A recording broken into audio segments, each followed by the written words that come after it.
ശ്രീ മഹേഷ് പണിക്കർ, ഇവിടെ ശരിയാണ്. നേരത്തെ ശ്രീ ജിതിൻ ദേവ് പറഞ്ഞതുപോലെ തിരുവല്ലയിലെ മറ്റേ ആ ഫിനാൻസ് സ്ഥാപനത്തിൽ എന്തോ 2.5 കോടി തന്ത്രി ഇട്ടു, അത് പൊട്ടിപ്പോയതിൽ 2.5 കോടിക്ക് ഒരു പരാതിയുമില്ല, തന്ത്രിക്ക് ഒരു പരാതിയുമില്ല എന്നൊക്കെ അന്തരീക്ഷത്തിൽ കേൾക്കുന്നുണ്ട്.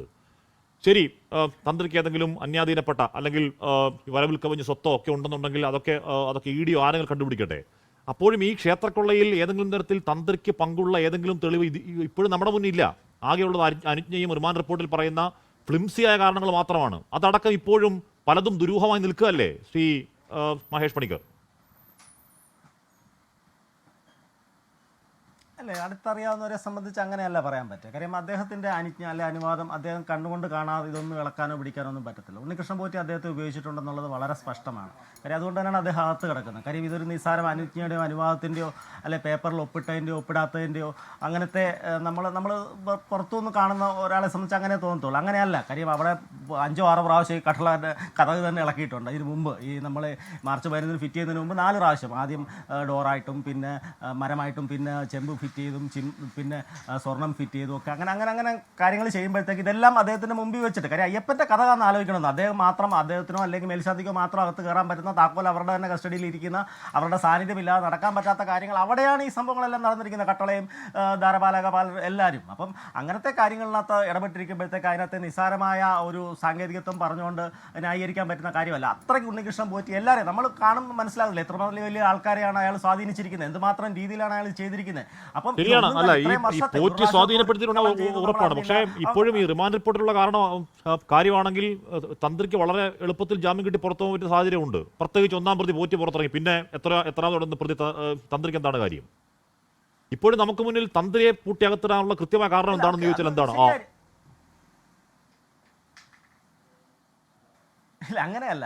അങ്ങനെ ചിന്തിക്കരുത്. കാര്യം SIT ഇതുവരെ കാര്യം മകരവിളക്കിന് മുമ്പാണ്, ആ ഒരു സമയത്താണ് അവർ അദ്ദേഹത്തെ അറസ്റ്റ് ചെയ്തിരിക്കുന്നത്.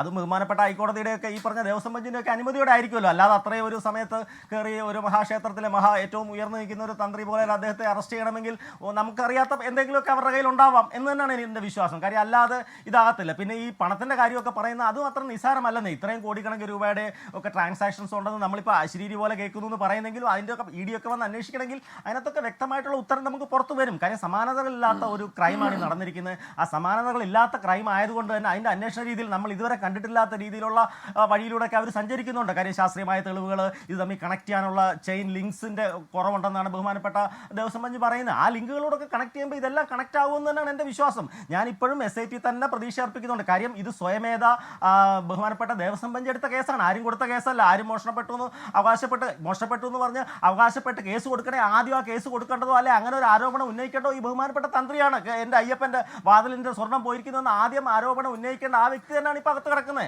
അപ്പം അതിനകത്ത് കാരണങ്ങളുണ്ട്. നമ്മൾ അങ്ങനെ വിശ്വസിക്കാൻ പറ്റൂ? ബഹുമാനപ്പെട്ട കോടതി സ്വയമേധ എടുത്തൊരു കേസ് അത് ഇത്രത്തോളം വളർന്ന് നമ്മൾ മനസ്സിലാക്കേണ്ട രാഷ്ട്രീയ നേതാക്കളെയും അല്ലെങ്കിൽ ഒരുപാടുപെട്ട വലിയ വലിയ ആൾക്കാരൊക്കെ അല്ലേ അകത്ത് കിടക്കുന്നത്, പഴയ MLA അങ്ങനെയൊക്കെയുള്ള ആൾക്കാരല്ലേ. അപ്പോൾ അങ്ങനെയുള്ളവരെയൊക്കെ ചെയ്യാൻ പറ്റിയ അവരെ നമ്മളിപ്പം പിന്നെ ഇലക്ഷനാണ്, 2 ഇലക്ഷൻ ഇതിനകത്ത് തദ്ദേശ തെരഞ്ഞെടുപ്പ് വരുന്നു, അടുത്ത നമ്മുടെ നിയമസഭാ തെരഞ്ഞെടുപ്പ് വരുന്നു. അപ്പോൾ ഇതൊക്കെ ഇതിനകത്ത് സ്വാധീനിച്ചിട്ടില്ലെന്നൊന്നും മലയാളിയായിട്ട് ഒരാൾക്ക് മനസ്സിലായിരിക്കാൻ പറ്റത്തില്ല. കാര്യം അതിന് സ്വാധീനമുണ്ട്. പക്ഷേ എന്നിരുന്നാലും അതിനൊക്കെ മേളിൽ ഈ അന്വേഷണത്തിനകത്തൊരു സത്യസന്ധത ഉണ്ടെന്നും ഇത് പൂർണ്ണമായിട്ടും വിജയത്തിലേക്ക് എത്തുമെന്ന് തന്നെയാണ് എൻ്റെ വിശ്വാസം. അതാണ് എൻ്റെ ഭാഗം. ഓക്കെ. ലോകത്തെവിടെയായാലും ഏത് സമയത്തും 24 വാർത്തകളും ഓഗ്മെന്റഡ് റിയാലിറ്റി പാക്കേജുകളും എക്സ്പ്ലെയിനറുകളും വിശദമായി കാണാൻ ഞങ്ങളുടെ YouTube ചാനൽ നിങ്ങൾക്ക് സബ്സ്ക്രൈബ് ചെയ്യാം.